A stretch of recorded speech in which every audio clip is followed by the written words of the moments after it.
Ang Ginoo maanaa kaninyo. Maanaa usab kanimo. Pagbasa gikan sa Santos nga Ebanghelyo sumala ni Juan. Himayaon ikaw o Ginoo. Kini ang gisulti ni Juan sa diha nga ang mga kadagkuan sa mga Hudiyo sa Jerusalem nagpadalag mga pari ug mga Levita aron pagpangutana kon kinsa siya. Wala magdumili si Juan pagtubag kanila. Mitug-an siya sa walay lipod-lipod nga dili siya ang Mesiyas. Kinsa ka man di ay nangutana sila, si Elias ka ba? Dili. Mitubag siya, ikaw ba ang propeta nga among gipaabot? Nangutana sila, dili. Mitubag siya. Og sila miingon, nansultihi kami kung kinsa ka aron may ikatubag kami sa mga nagsugo kanamo. Unsa may ikasulti mo mahitungod sa imong kaugalingon? Si Juan mitubag, ako mao ang tingog nga nagsinggit sa kamingawan, hawani ang dalan nga agian sa Ginoo. Kinsa ang gisulti ni propeta Isaías. Ang mga sinugo pinadala sa mga Pariseo. Gipangutana na usab nila si Juan, kung ikaw dili mao ang Mesiyas, ni si Elias, ni ang propeta, nganong namunyag ka man? Si Juan mitubag, ako nagbunyag pinaagi sa tubig, apan may usa diha kaninyo nga wala ninyo hiilhi. Moabot siya sunod kanako, apan ako dili takos bisan gani paghubad sa higot sa iyang sandalyas. Kining tanan nahitabo didto sa Betania sa tabok sa suba sa Jordan, diin namunyag si Juan. Ang Ebanghelyo sa Ginoo. Daygon ikaw o Kristo.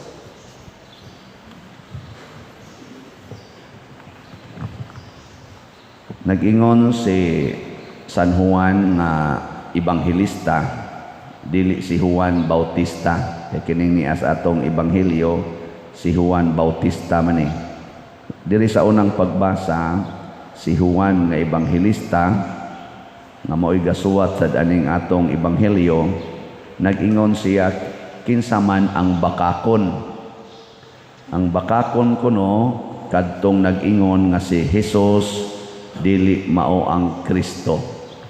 Kaning Kristo manggod ang meaning ani anointed or Messiah. Unya si Jesus mao to ang anak ni Maria. Si Jesus kay ang gingalan Jesus man. So si Jesus nga gianak ni Maria dili mao ang Mesiyas. Mo'y bakakon. Kamo motuo mo nga si Jesus mao ang manluluwas. Tuo jud? Ayo. Si Juan nga magbubunyag gituuhan sa mga tao nga siya maoy Mesiyas, kay ang iyang sinultihan, ang iyang binuhatan ug ang iyang gahom nagpailag yun nga siya maumaog yun sa Mesiyas. Pero giklaro yun ni Juan diri sa atong Ebanghelyo, iyag yung giangkon nga dili ako ang Mesiyas, dili gani ko takos nga mubadbad sa higot sa iyang sandalyas. Pasabot di gyud siya takos musupak-supak sa Ginoo nga mao si Jesus. Nakaron liwat ba mo ni Juan nga magbubunyag? Ni angkon mo nga dili gyud mo takos bisan sa pagbadbad gani sa higot sa iyang sandalyas? Angkon mo na dili mo magsupak-supak. Tubag. Wa na maningo. Mao na Mao ni ang atong gitawag og pagtuo nga patay.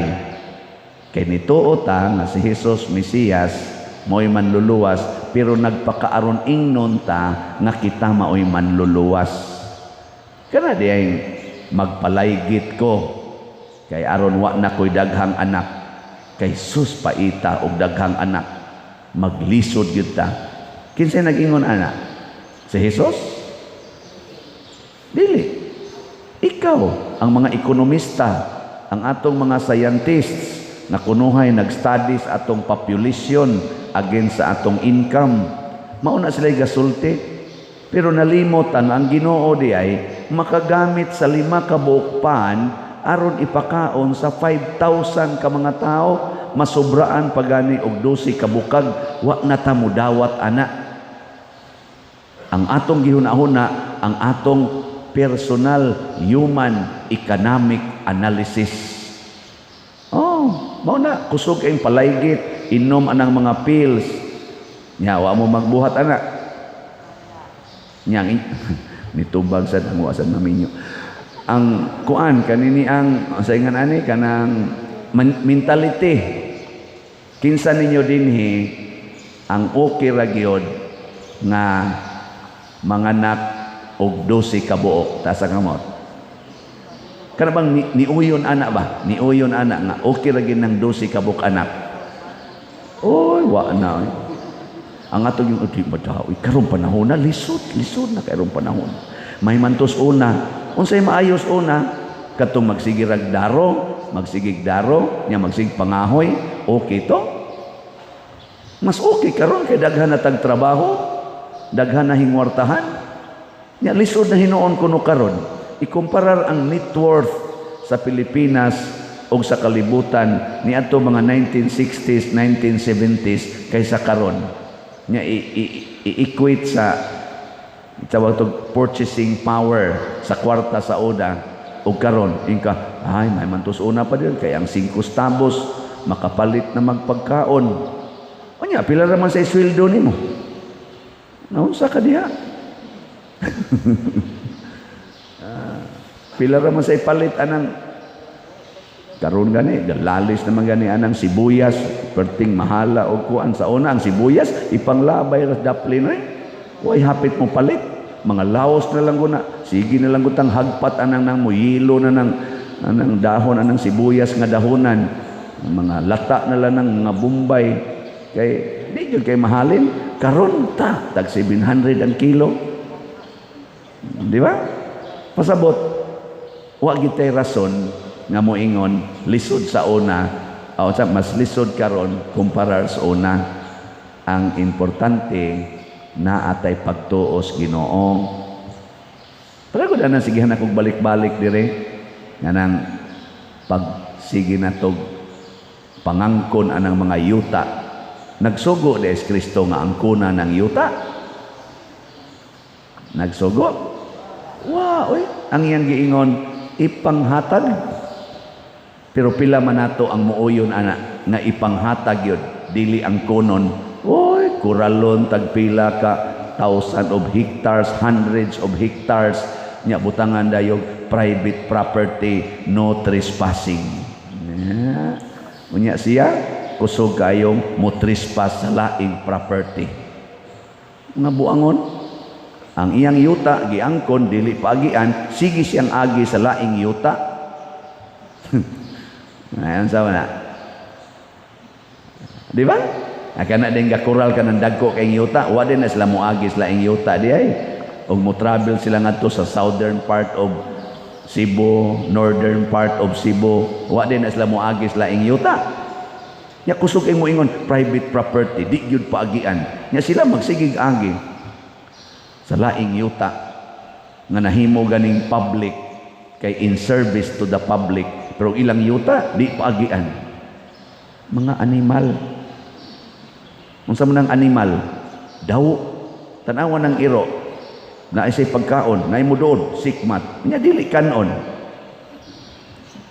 Nya kusugay manguha atong kanonon speakers. Mga animal man na. Lingi ay mong tupad na ikaw dili ka animal.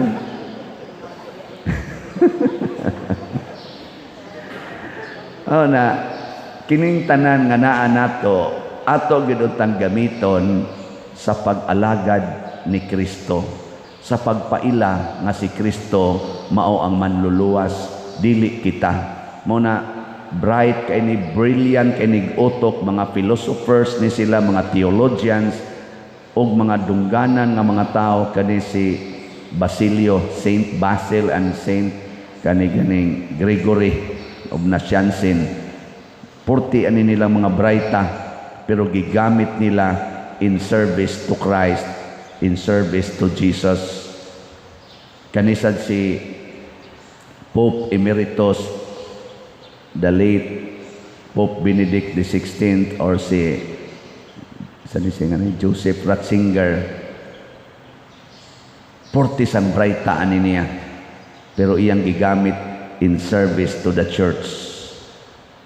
Wa siya mo biya simbahan. Daghan kay ro mga bright nga nag-claim nga kamao na kay sila sa atong pagtuo, na memorize na nila tanang doktrina nato, tanan nga mga libro sa Katoliko hapit na memorize na nila, hapit tanang bersikulo sa Bible na memorize na nila. Ang resulta na nag-away na tungod sa ilang ka-bright, hapit na magpinatyanay. Kinahanglan gitag intellectual humility, ang pagpaubos. Matod pa sa sekretary ni Pope Benedict XVI, sukad pa gyud nga nahimo siyang cardinal, sekretary na siya. Hangtod gyud sa nibiya na siya siyang pagkasanto papa. Ang iya yung nakita ang intellectual humility ni Pope Benedict XVI. Pagbiya niya siyang pagkasanto papa, ni retire siya to solitude life. Sige na lang siya ampo. Wa na gyud siya manghilabot sa atong simbahan. Bisan pag sa una maunay iyang trabaho ang pagsigig pangoriksyon sa mga theological claims or theories. Wa na gyud siya manghilabot, nag-ampo para sa simbahan. Namatay siya sa edad nga 95 years old. Kita, mga mahilabtanon kayo, mga ginikanan, manghilabot Diyos kaugmaon sa mga anak, bisag minyo na hilabtan lang gyapon. No? Pari, hilabtanon sa kaayo. Bisag dili na siya maoy parish priest anang maong parokya, masuko lang yapon kung naay usbon ang laing pari. Nga nasay bag-ong pari nga moabot sa parokya, panggubon sad ang tanang gihimo sa unang pari. Di gyud ka appreciate kay murag yung siya mo'y hawd. Ano? Na ako badlonga kon yung mangguba ko din niya. Ako gining klarohon wa tanang guba ato ning giayo o guba. Ang gubaon atong giayo, wa tanang guba atong gipunan. Nang di jud ko ma-accuse anis akong predecessor kay wa ko'y giguba dinhi sa una ninyong gibuhat. Akong gipaningkamutan na ayuhon ang guba, i-improve ang dili kayo standard kay aron pagpakita nga naay continuity ang atong kinabuhi. Ug mauna ang humility, ang pagpaubos. Si San Juan, igo ra siyang nag-andam sa agianan sa Ginoo, dili siya mao ang Ginoo. Kita sang tanan, pulos sadta mga alagad ni Hesus, alagad sa Ginoo nga nagpakatao. Musunod tas kinaiya ni Maria, nga wa gyud magpakaginoo, hangtod karon servant of God. Nya, mao ni ang tuburan sa kasantos, tuburan sa kausaban sa kalibutan, nga gikan sa pagkagubot ngadto sa pagkamalinawon, gikan aning panag-away, panagubat ngadto sa kahusay ug pagsinabtanay. Basta mo paubos na ta isip mga alagad ni Kristo. Sige, lingian na imong tupad. Ingna sugod karon imo na kong sulugoon. Sige. Ingna sugod karon imo na kong sulugoon. Nindot no. Ang katong wa mulingi mga buangon mo. Ang katong nilingi niya ni sulti, congratulations. Pwede na ninyo sugdan inig human aning misa karon. Sige, manindog ta mga sulugoon.